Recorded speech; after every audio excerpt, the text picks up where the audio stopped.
Families dealing with the death of a loved one are being targeted by thieves, criminals posing as funeral home employees. Action Night's Jason Stujenki explains the scam that's hitting people when they are most vulnerable.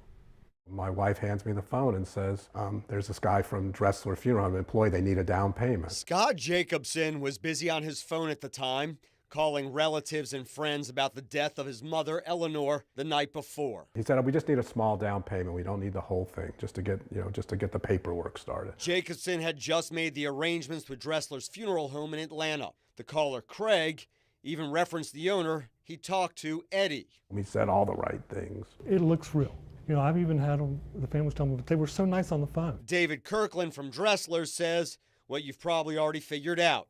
That wasn't them on the phone. It is heart-wrenching. In recent months, crooks have been reaching out to families, posing as funeral homes all across the country, moments after the obituaries go up online. I'm never like this. I'm so careful. But that day on the phone, when who Jacobson thought was Dressler's asked for a $2,500 deposit by PayPal or Venmo, he paid.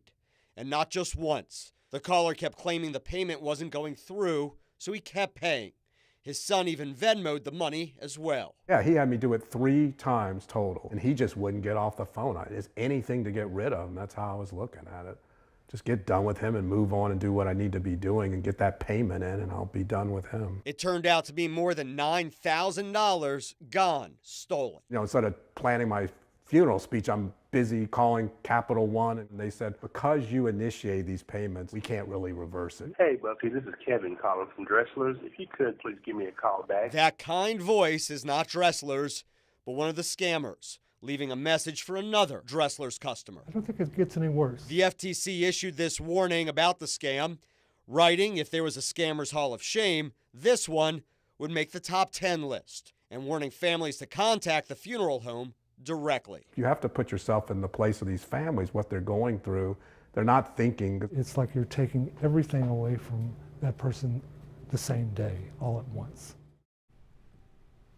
PayPal did reimburse one of the 3 transactions because it was done as a payment to a business. Now, the others were done as a friend-to-friend transaction. On Venmo, the fake funeral home even had the real funeral home's name as their account.